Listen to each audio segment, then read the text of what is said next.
Muy buenas tardes, queridas familias del mundo. Continuando con nuestro Congreso Internacional, la familia base de la sociedad mundial, esta maravillosa tarde tenemos el tema la educación y derechos universales de la familia. Para desenvolvernos esta tarde tenemos invitados de lujo al maestro Juan Manuel Guerrero, que también viene desde México, y él es egresado de la Facultad de Derecho de la Universidad Nacional Autónoma de México, tiene posgrados y diversos diplomados en la Universidad de Sevilla, España, catedrático en diversas universidades y escuelas e instituciones en Latam, conferencista en temas relacionados con el sistema penal, procesal penal, seguridad pública y justicia penal, política criminal, justicia de adolescentes, director jurídico para América Latina de la Barra Interamericana de Abogados. El tema de ponencia del maestro Juan Manuel es Derechos Universales de la Familia a la luz del derecho penal familiar. Maestro Juan Manuel, adelante por favor.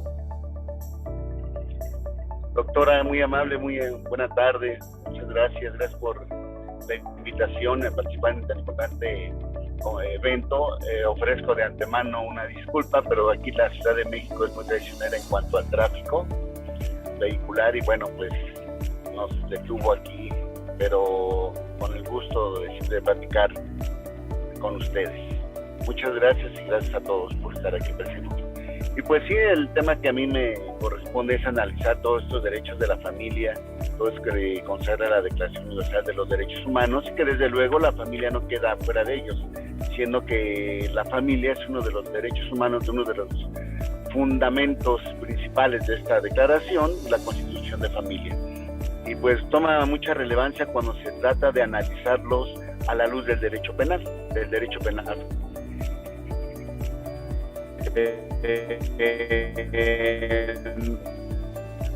Si bien es cierto, sabemos que toda sociedad o todos entendiendo lo que Niklas Luhmann, su obra de liberador, se constituye o su núcleo fundamental pues es la familia. Entonces, doctor Juan Manuel, el audio está fallando y se me quedó congelado. Me parece que la señal no es buena. Dígame cómo está su conexión, sí, doctor Juan Manuel. Sí, lo que voy a hacer es, a lo mejor voy a apagar la cámara, si me lo permiten, para que a lo mejor no me robe datos y pueda tener buena comunicación y no me vuelva a sacar. Ya de hecho ya estoy próximo al lugar donde está el doctor Rubén y ya creo ahí voy a poderme conectar. En tanto, si me lo permiten, voy a apagar la cámara para que no tengamos ese problema de conexión. Ok, excelente. ¿Sí? Qué amable, gracias. Muchas gracias.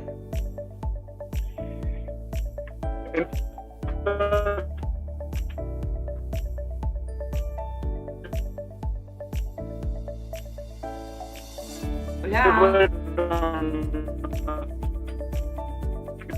Tenemos efectivamente el Estado como un sistema totalitario por ser el último Estado. ¿Ya? Hola. Sí. Realmente. ¿Sí me oye? Ahora lo escucho. Entonces yo creo que no voy a apagar la cámara. Sí, okay. Ofrezco una disculpa muy sincera. Entonces les comentaba que el Estado también tutela esos derechos, protecciones para su subsistema, que es un núcleo fundamental de su constitución y que sabemos que es la familia.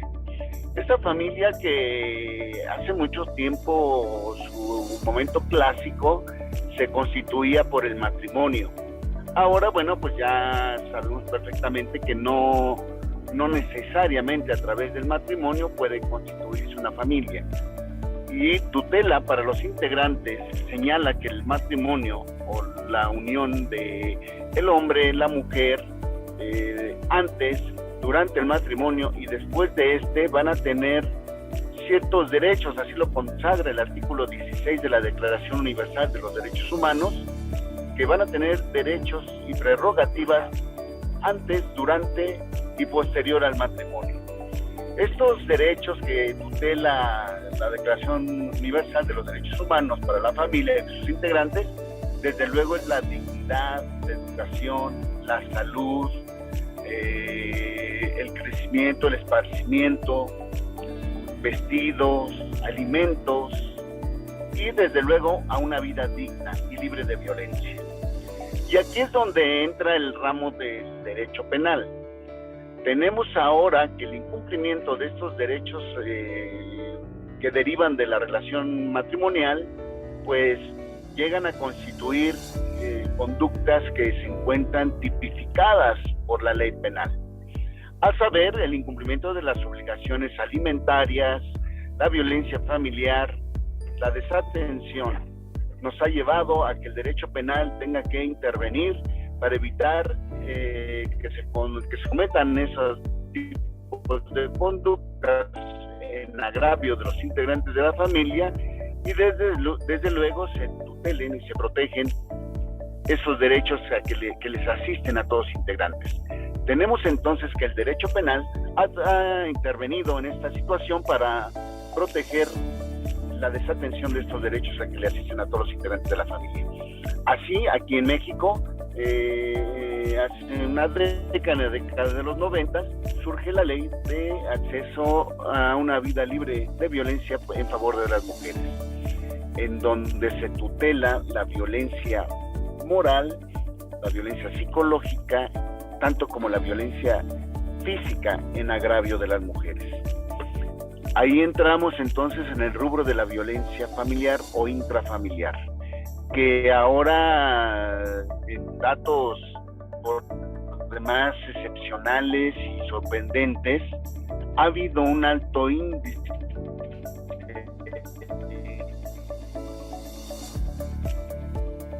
Doctor, si apaga la cámara mejor para poder escucharlo claramente.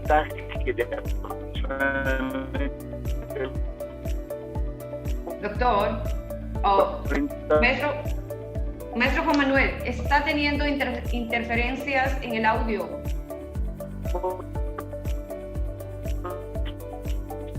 No se le escucha muy bien. Hola. ¿Puede apagar, por favor, su cámara? Maestro Juan Manuel. Violencia intrafamiliar. ¿Ahí me escuchan bien? ¿Ahí me escucha bien? ¿La escucho bien, doctora? Sí, pero lo que pasa es que ya no se le está escuchando bien. Sería súper si apaga la cámara. Voy a apagar la cámara para ver si puedo tener mejor conexión. Sí, por favor. Gracias. ¿Ya me escuchan mejor? Hola, hola. Perfecto, ya regresó. Muchísimas gracias.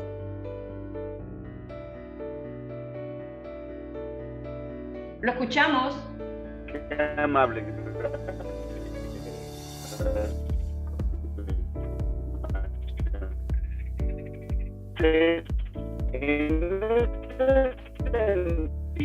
No.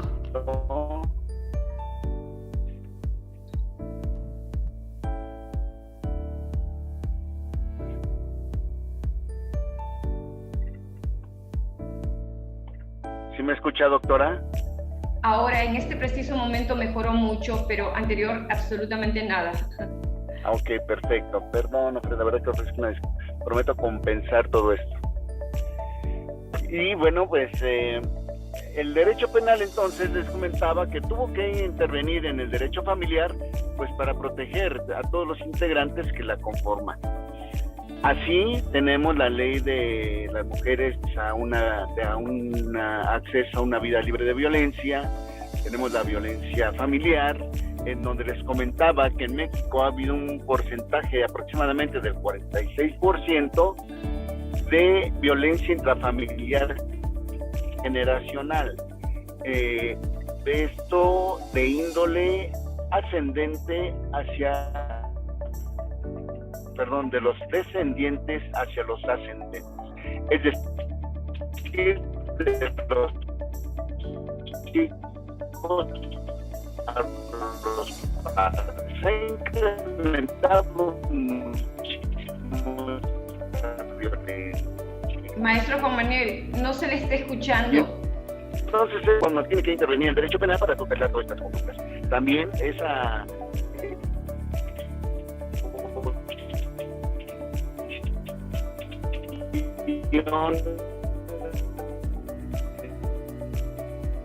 de trata menor. ¿Aló, me escucha? No, está... Maestro Juan Manuel, ¿qué podemos hacer? Porque realmente no está haciendo... o sea, no se le escucha, no se entiende, y yo sé que esta es una maravillosa ponencia, es una contribución extraordinaria que hace muchísima falta a las familias del mundo para poder entender todo este contexto. Podríamos quizás dar entrada al siguiente panel y luego usted ya desde un lugar adecuado conectarse. Sí, está esa posibilidad, desde luego.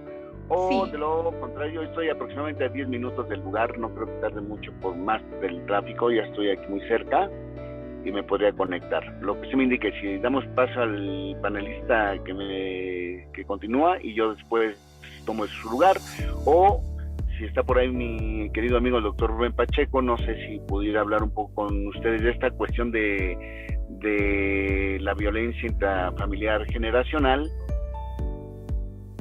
Muchas gracias, doctora. Muchas gracias y nuevamente reitero mi disculpa por la problemática de hace rato del internet, pero bueno, ya esperemos que ahora no nos traicione y ahora sí podamos platicar de manera fluida. Y bueno, estábamos comentando principalmente de los derechos de la familia, los derechos universales de la familia, que están contemplados en la Declaración Universal de los Derechos Humanos.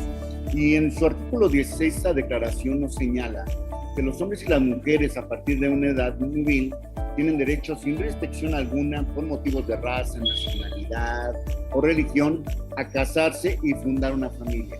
Y disfrutarán de iguales derechos en cuanto al matrimonio, durante el matrimonio y en caso de disolución del matrimonio.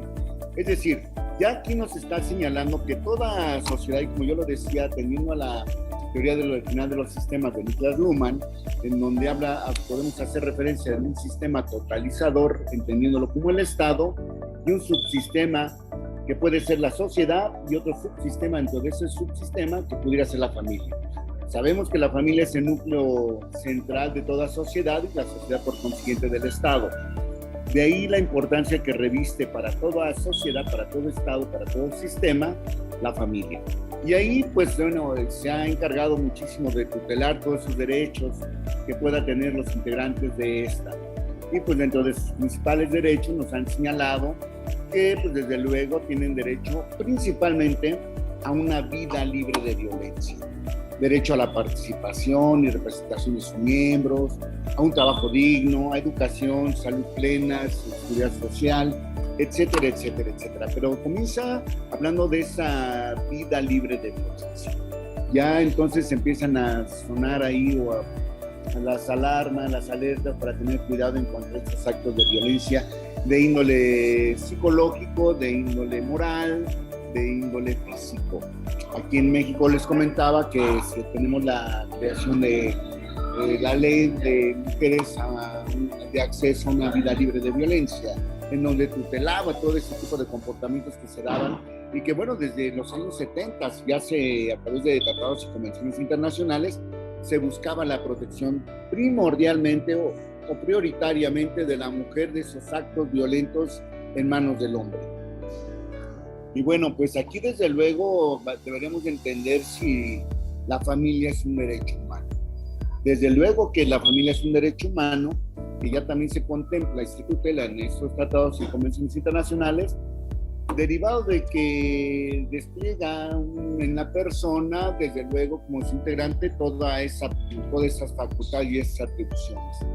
Porque como un lugar de cobijo y pertenencia es el entorno de la dignidad humana y por consiguiente merece que se tutele en ese sentido. Hablamos mucho de la dignidad humana en todos los aspectos.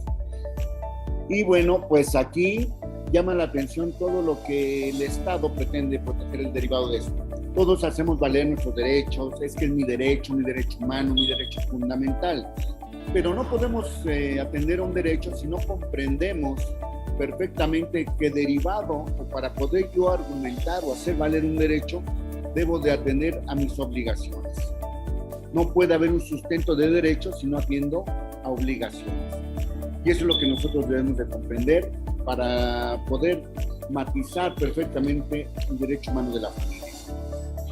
Esas obligaciones que nosotros tenemos de respeto, educación, todo contexto de cultura cívica hacia las instituciones y prioritariamente a la familia, a nuestros padres. Les comentaba hace rato cuando se interrumpía la señal que en México tristemente ha habido un incremento de la violencia intrafamiliar a un 46%, pero lo sorprendente de esta violencia intrafamiliar generacional es que se ha presentado mayormente en últimas décadas, en la última década, esa violencia que se genera del descendiente hacia el ascendiente, es decir, de los hijos hacia los padres. Se ha disparado brutalmente y de una manera alarmante ese tipo de violencia intrafamiliar, de hijos hacia padres. Derivado de esto, pues el Estado ha tenido que realizar acciones porque, si bien es cierto, son derechos humanos, la transgresión de ese derecho da origen a la comisión de delitos. Y entonces el derecho penal tiene que intervenir. El derecho penal se ha encargado de tomar ciertos comportamientos que han afectado o han lacerado mayormente a la sociedad y a este núcleo importante como la familia. Recordemos que el derecho penal, como parte del ordenamiento jurídico de un Estado, tiene como función principal la tutela de los bienes o derechos más esenciales para que el individuo conviva armónicamente dentro de una sociedad. Busca esa protección de esos derechos, pero sí, desde luego, como todo contexto, tiene sus límites, y la transgresión o el traspaso de ese límite nos cae o nos lleva al campo del derecho penal. Así entonces cada sociedad o cada estado ha conceptualizado determinadas conductas como delito de acuerdo inclusive al momento histórico de cada país o de cada estado. Conceptualiza esas conductas como delitos y la realización de esas conductas las asocia con una consecuencia jurídica, es decir, su pena o medida de seguridad para poder tutelar todos estos derechos en cuanto a la familia se refiere, en ese tema que nos compete. Desde luego que también el mismo Estado, a través del derecho penal, ha encontrado un control social a imponer límites a ese poder punitivo del cual se encuentra investido el Estado. Es decir, tampoco podrá imponer penas mayores o menores a las que ya se encuentren previamente establecidas en una ley. Así entonces, llevado en este contexto, todos los comportamientos que se presentan al interior de la familia nos lleva al campo del derecho penal. Y anteriormente, bueno, teníamos la bigamia, que ya en muchos de las sociedades y de los estados ha desaparecido. Teníamos el adulterio, también que igual ya lo dejaron más para el campo del derecho familiar, más que del derecho penal, pero surgen otros comportamientos y otras conductas, como lo decía, muy significativamente alarmantes. Violencia familiar en agravio de las mujeres, de manera psicológica, por amenazas, por intimidaciones, la violencia física, por golpes. Entonces tenemos ese concepto de violencia familiar, ese tipo delictivo de violencia familiar. Otro de los comportamientos que se ha preocupado el Estado por tutelar de manera penal, pues lo es el incumplimiento de las obligaciones alimentarias. Este rubro que nos daría un tema para muchísimas horas de plática, en donde normalmente el deudor alimentario tiene que proveer de ese rubro de alimentos al cónyuge acreedor o al acreedor alimentario, y donde se presenta un alto porcentaje de incumplimiento de ellas. Se ha dejado, y si hay que decirlo, aunque no sea exclusivamente de ello, normalmente el cónyuge es el que desatiende esas obligaciones para la cónyuge alimentaria o acreedora alimentaria. No es exclusivo, se presenta un mayor porcentaje en esas condiciones, pero bueno, también hay algunas situaciones en donde la mujer es la deudora alimentaria y el hombre tiene que recibir esa pensión alimenticia para hijos o para él mismo en caso de que no tenga manera de poder solventarse sus gastos por él mismo. Entonces, ante tal incumplimiento, ante tal abandono y ante tal gravedad social que se ha presentado y tutela de derechos humanos en favor de la familia, el derecho ha intervenido para hacer de este comportamiento un ilícito penal. Y así entonces surge el concepto del delito de incumplimiento a las obligaciones alimentarias. De igual forma, la sustracción de menores. Cuando los padres se encuentran en conflicto por la convivencia o la custodia, tal vez hasta por la patria potestad de los menores, pues bueno, cuando un padre tiene la obligación de tener la convivencia, o más bien el derecho del menor de tener la convivencia con sus ascendientes, cuando uno de ellos cuenta con la custodia provisional, digamos así, si no la patria potestad, ya la patria potestad perdería derecho de convivencia, pero pensemos en todo caso de una convivencia entre padre e hijo, y el padre que no tiene la custodia se lo lleva, se lo pasa por él un fin de semana para convivir con él ese fin de semana, pero ya no lo reintegra a la madre o al padre que tuviera la custodia de este menor. Se lo lleva, lo sustrae. Entonces comienza una gran problemática porque aquí en México acontecía que el padre o la madre o el ascendiente, aprovechando el régimen de convivencias, lo sustraía y se lo llevaba a Estados Unidos. Y entonces ya era muy complicado para quien tenía la custodia poder localizarlo, y entonces tuvo que intervenir el Estado para que este tipo de comportamientos tratar de inhibirlos y entonces no se presentaran esos acontecimientos. Tratar de inhibir. No hay que olvidar que dentro de las funciones que tiene la norma penal es esa de preventiva o inhibitoria. Busca a través de esas consecuencias jurídicas, entiéndase pena o medida de seguridad, que los hechos no se cometan. Tratar de inhibir al sujeto que realice esas conductas que la ley señala como delito. Entonces, se tutela, se conceptualiza como delito la sustracción del menor por el padre que no pudiera tener la custodia, y entonces interviene el derecho penal para tratar de inhibir ese tipo de conductas que se estaban presentando muy continuamente aquí en la Ciudad de México, bueno, en México. Y así tenemos entonces cómo el derecho penal, el Estado va interviniendo, va haciendo del derecho familiar también una rama de atención en esta materia del derecho penal. De igual manera, tenemos algo de lo que es muy significativo llamar la atención, es el homicidio en relación al parentesco. Ese homicidio en relación al parentesco, cuando se comete de un ascendiente a un descendiente o viceversa, siempre y cuando se tenga el conocimiento de esa relación parental. Es decir, el hijo que comete el homicidio en agravio de alguno de los padres, o los padres en agravio de los hijos, o hasta el segundo grado en nivel ascendente, los abuelos. Pero este tipo penal cuenta con un beneficio en cuanto a la aplicación de la pena. Ese beneficio se va a aplicar siempre y cuando el sujeto activo del delito tenga el conocimiento de esa relación de parentesco. Y me refiero a beneficio a que es una pena atenuada, tiene una disminución en la pena. No le encuentro justificación porque puede ser una pena atenuada que sea privado por un familiar.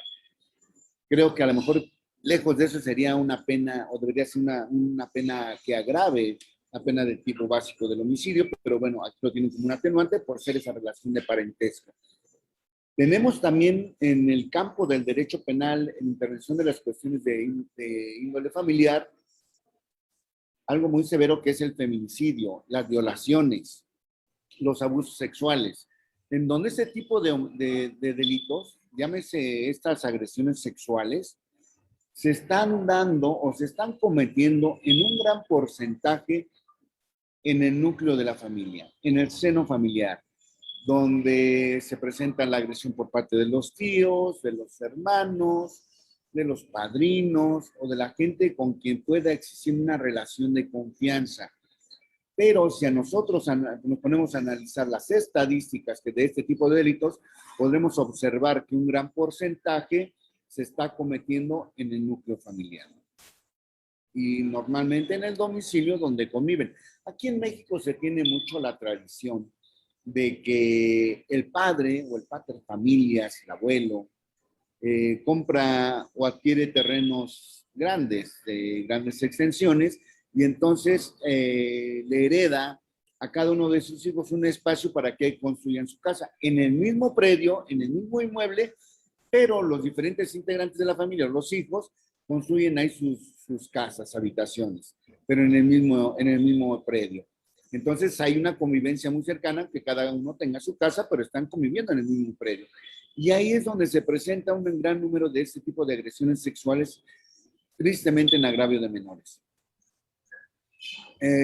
Entonces, el Estado, al ver este tipo de conductas o de comportamientos, pretende darle solución a través del derecho penal, y entonces comienza a tutelar también estas conductas de violencia sexual, violaciones o de abuso sexual, incrementando la pena para cuando se ha cometido en el mismo domicilio por personas en quien puede recaer una relación de confianza, por ser pariente, por tener esa cercanía dentro del núcleo familiar. Vean cómo este tipo de delitos tan significativos o tan más lacerantes para nuestra sociedad son los que se encuentran involucrados en nuestra familia.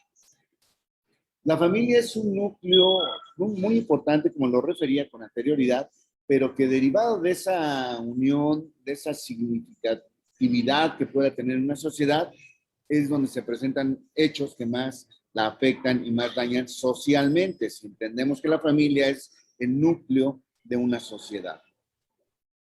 Esto es en cuanto a violaciones y agresiones sexuales que se presentan en un gran porcentaje, y ahora, bueno, pues el derecho penal interviene, lo tutela, incrementa penas y lo ha llevado inclusive a hacer de los delitos que son considerados de pena de prisión preventiva oficiosa. Aquí en México y en todo Latinoamérica se ha buscado que la pena de prisión sea la última ratio para solucionar problemas. Ha sido un sistema de enjuiciamiento acusatorio, el adversarial, más restaurativo que represivo. Pero en tratándose de este tipo de delitos, de violencia sexual, de agresión sexual, de abuso sexual, que los lleve a ser de pena de prisión preventiva oficiosa, más invasiva a este concepto de la privación de la libertad del sujeto. Pero llama mucho la atención los feminicidios.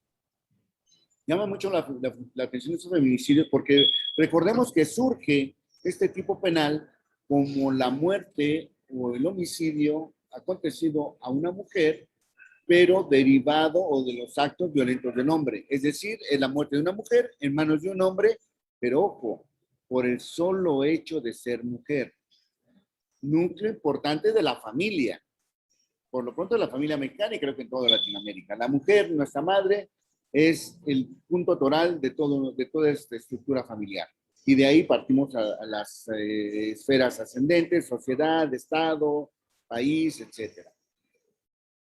De ahí que la Convención de Derechos Humanos tutelara y en los años 70 se organizaran para crear instrumentos jurídicos para tutelar esos actos violentos que se estaban presentando al interior de la familia en agravio de las mujeres. En particular, del hombre, del esposo, en agravio de la mujer, la cónyuge, que llegaban inclusive al extremo no solo de las lesiones, sino llegar también inclusive a la muerte de ella.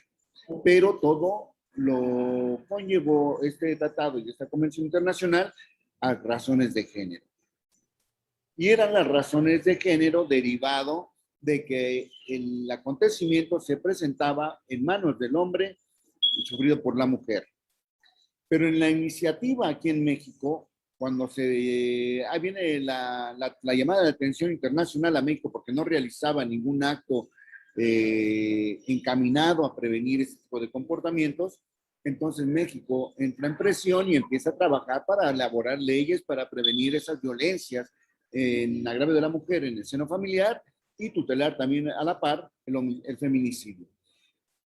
En el manoseo legislativo, permítame esa palabra, porque no le puedo llamar de otra manera, pierden esas razones de género que se refería a ser la víctima una mujer y el victimario un hombre, y dicen que es la muerte de, primeramente dicen que es la muerte de una mujer en manos de un hombre por razones de género. Y dicen, razones de género serán que sea expuesta en vía pública, que sea desmembrada, que la exponga, que la abandone. Esa no es una razón de género. Perdemos ahí el sentido de lo que es el género. Y entonces se tutela de esa manera. Pero después se olvidan ya de decir que era del hombre, ya se olvidan de proteger a la mujer en el seno familiar de los actos violentos del hombre y ya dicen es la muerte de la mujer por otra persona por razones de género. Y entonces llegamos ya a este extremo de que también una mujer puede cometer un feminicidio por privar de la vida a otra mujer. Y esto se presenta mucho derivado de los actos violentos en la familia, en el núcleo familiar. Pero se pierde la esencia del feminicidio. Si nosotros queríamos proteger a la mujer, por ejemplo, aquí en México, de los actos violentos del esposo, que esa fue la esencia que pasaba aquí en México, esa fue la problemática en particular que se estaba presentando en tratándose de este delito de feminicidio, pues lo perdieron, lo echaron a perder, diciendo que una razón de género era, ejemplo, dejarla en la vía pública, el cuerpo de la mujer, dejarla en la vía pública. Esa es una razón de género. Esa no puede ser una razón de género. Perdemos la esencia de este delito de feminicidio. Olvidamos la esencia realmente de este tipo penal de feminicidio, de proteger a la mujer de los actos violentos del hombre al interior de la familia. Entonces es momento de que estos foros, que son muy útiles, sirvan para que entonces reflexionemos, alcemos la voz y reconsideremos realmente lo que queremos hacer. Y también, en un sentido, tutelarlo de manera adecuada. Atender a la cuestión social que está viviendo actualmente en la sociedad, la familia. ¿Por qué lo digo? Socialmente aquí en México hemos tenido, y en muchas partes del mundo, hemos tenido los movimientos feministas, derivado de esas agresiones que han tenido de todo tipo. Y ya aquí a lo mejor me extiendo un poco más allá de la familia, porque no solo es exclusivo de la familia cuando se presentan estos tipos de actos violentos, también se dan al exterior de ella en el ámbito social, pero primordialmente en la familia. Y entonces, nosotros no estamos atendiendo a la petición de las mujeres o nuestras mujeres de nuestra familia. Ellas dicen en el eslogan que adoptan, dicen, vivas salimos y vivas queremos regresar. Y México adoptando políticas públicas y políticas criminales, más criminales que políticas, destapamos una cloaca donde decimos o pretendemos solucionar o prevenir la comisión de estos delitos incrementando penas. Cuando hemos establecido, se ha determinado que el incremento de penas en psicología criminal se ha establecido que este tipo de delitos que tienen incremento de penas o que tal vez hasta la pena de muerte son un incentivo o motivan al sujeto, al victimario, a cometer ese tipo de delitos. Está demostrado estadísticamente que en los países que tienen implementada la pena de muerte para determinados delitos, esos delitos son los que tienen mayor índice de comisión en esos países. Vaya, entonces, el incremento de pena no sirve para inhibir al sujeto, está sirviendo para incentivarlo a realizarlo. Entonces nosotros aquí en México, adoptando esa política pública mal encaminada, lo que hacemos es incrementamos penas, pero no realizamos conductas o actos encaminados a la prevención del delito.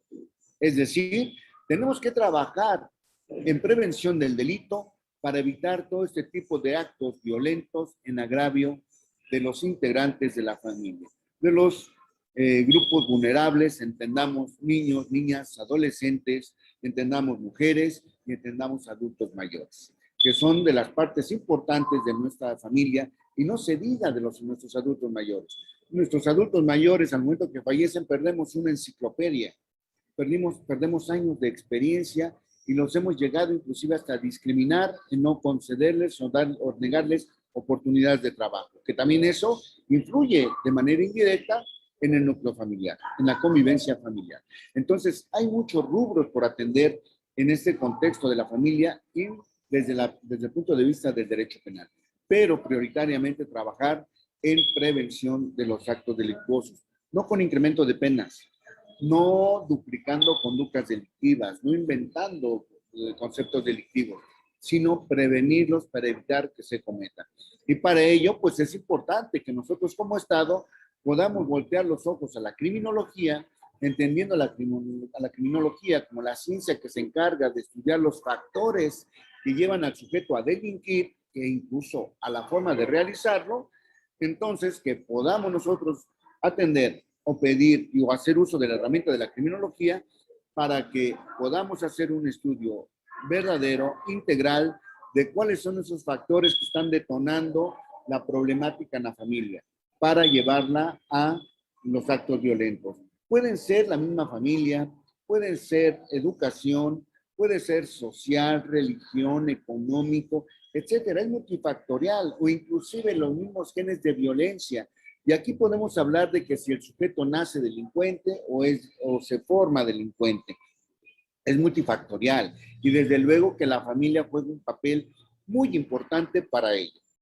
De ahí que para mí es muy relevante o es de manera emergente que hagamos políticas públicas encaminadas a la prevención del delito y de los actos violentos al interior de la familia, pero trabajando con el criminólogo como un médico social para que pueda dar un diagnóstico y cuál pueda ser la medida o las acciones encaminadas a evitar ese tipo de comportamientos. Desde luego, pues sí es muy sui generis las familias, pero partiendo de estos estudios podemos establecer actos y políticas públicas encaminados a la prevención.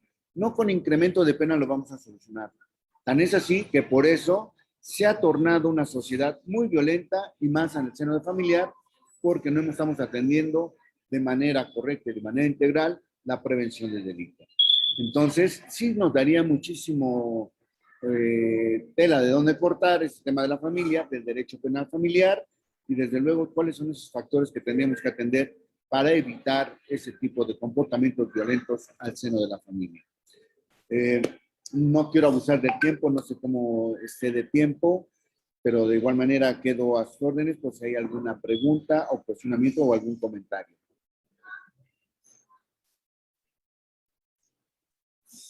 Siempre sucede. Excelente, muchísimas gracias, maestro José Manuel. Realmente lo que acabas de plantear es una problemática a nivel mundial, en algunos países mucho más, yo creo que a nivel Latinoamérica muy, muy fuerte y muy grave, pero debemos que entender que la violencia es un comportamiento de trastorno de la personalidad. Nadie nace violento, nadie nace con la predisposición de delinquir. Yo he tenido la maravillosa experiencia de poder ser psicoterapeuta durante 2 años aquí en Perú, en 2 penales, en una de varones y otra de mujeres, y poder entender la problemática directa desde la vivencia de cada interno, cada recluso, y que su condición humana en la que crecieron es el círculo vicioso que ha presionado para que ellos desarrollen todos estos vicios y todas esas faltas de recurso, porque el ser humano no hace otra cosa que aquello que aprende. Hay zonas específicas en cada país, y particularmente aquí en Perú, que son distritos, son zonas donde el delinquir es normal, el drogarse es natural, y los niños abren los ojos a ello, donde la violencia es parte de la forma de vida que ellos tienen, y nacen más niños y abren los ojos a ello. Entonces yo creo que lo que hay que hacer a nivel política pública es desarraigar todos estos lugares e intervenir directamente en estas familias para enseñarles una forma diferente de vivir y darles mayores recursos y se desarrollen en sí. Pero es ahí donde no se puede llegar con ayuda. Es ahí donde las políticas públicas se olvidan de que existen y simplemente saben que existe y lo dejan. Y es de ahí donde nace y emerge toda esta problemática muy grande, entendiendo que la forma de vivir, de convivir dentro de la violencia es ya un trastorno mental. En la familia, sin irnos a estos lugares tan vulnerables, vamos a una familia promedio. Si en esta familia no tiene la orientación adecuada de poder acompañar en los procesos de vida de los hijos y los maltratan y les exigen, los jalonean, los etiquetan y hay carencia de figura de paterna, materna, carencia de amor o negligencia, este niño de por sí está empezando a construir mentalmente mecanismos de defensa y está desviando toda su personalidad y generando una personalidad trastornada. ¿Por qué? Porque tenemos conviviendo a nivel mundial y a nivel social 18 tipos, que son los más comunes, de psicópatas sociales. Es decir, 18 tipos de trastornos de personalidad que son de ahí donde se genera la violencia. Y una persona conoce y son muy gentiles, no parecieran tener trastornos de personalidad, se casan y ahí es donde se genera toda esta problemática y educan a los hijos dentro de esto. La responsabilidad de la familia es muy grande y yo considero que la asistencia psicoterapéutica, la salud mental debe estar mucho más presente o la persona tiene que ser consciente de que si algo está yendo mal en sí misma, hay violencia, desborda en emociones, tiene que buscar ayuda para poder salir dentro de ese problema porque el cerebro se enferma y propiamente un cerebro enfermo trastorna toda la percepción de vida y daña a todo su entorno.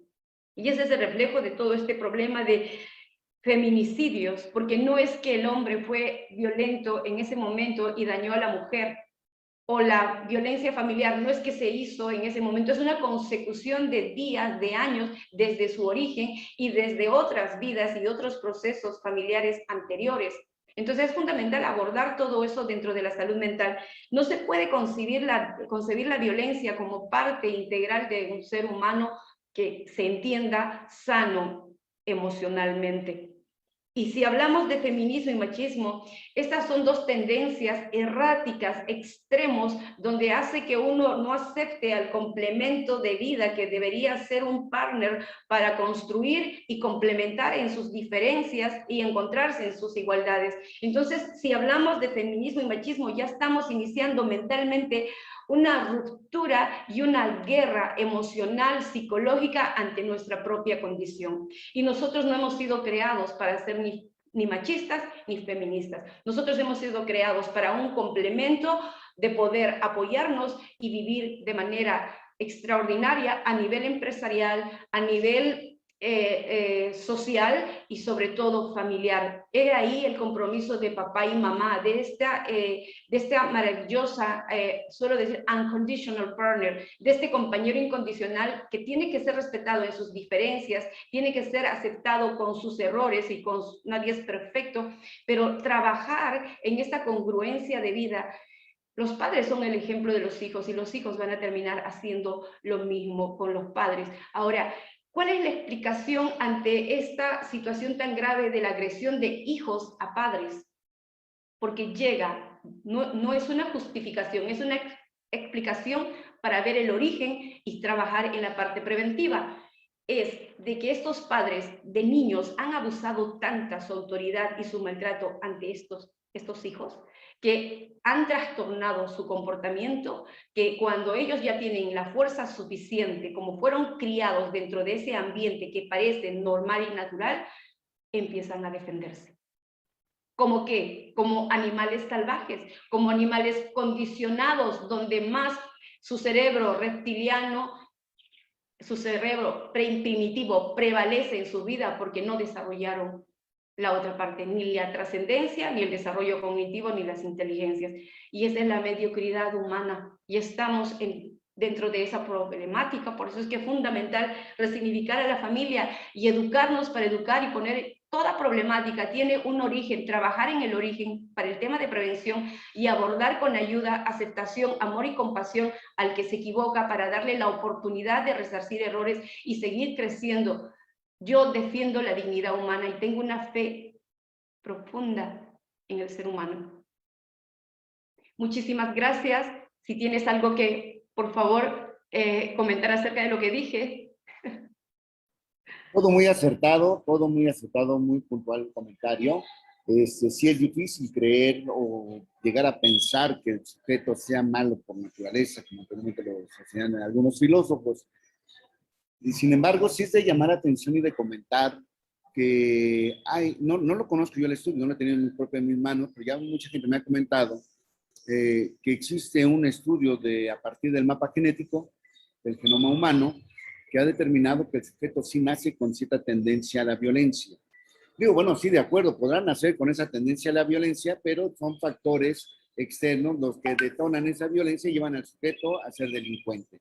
Entonces, sí es de llamar la atención eso, porque entonces regresamos toda proporción guardada con los estudios de la criminología clásica de Garófalo, de Lombroso, de Criminal Nato, del Atávico y todo partiendo de cuestiones físicas o antropométricas, antropológicas.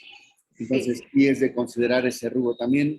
Y bueno, pues ver cuáles pudieran tener esa personalidad a lo mejor fuerte, pero que son los factores externos lo que llegan o llevan a detonar esa realidad. Más ante este genoma, ¿no? Esta genética, existe lo último que se ha descubierto, uno de los últimos descubrimientos, que es la epigenética, que implica que con diferente entorno, con diferentes aprendizajes, hábitos, y todo gracias a la plasticidad neuronal, se puede no detonar, no cambiar el gen, pero sí mitigar, apagar, que no se detone esta condición de herencia. Entonces, hay una esperanza para el ser humano, la ciencia avanza y definitivamente no se trata de tener más personas y con más sentencias largas, es realmente tener en tapete esta realidad, abre conciencias, despierta a muchas personas que les son ajenas todos estos temas, que simplemente se ponen a juicio y a poner una etiqueta y a despreciar a otros seres humanos. Siempre un sentido de compasión y de entender que detrás de hubo toda una historia que contribuyó a ello. ¿Para qué? Para empezar a trabajar, a mejorarnos dentro de nuestra propia persona y dar lo mejor de nosotros en nuestro entorno. Considero que ahí se está contribuyendo muchísimo. Realmente la ciencia avanza y nosotros socialmente tenemos que avanzar y poner a disposición todo tipo de conocimiento para nutrir estas mentes y que no se vayan a cualquier lado incierto. Muchísimas gracias. Yo totalmente agradecida, maestro Juan Manuel. Realmente su ponencia ha puesto en tapete la parte dura y triste de nuestra sociedad. Yo creo que es la más dura y la más triste y la más oscura. Y la educación es la única manera de poder seguir avanzando.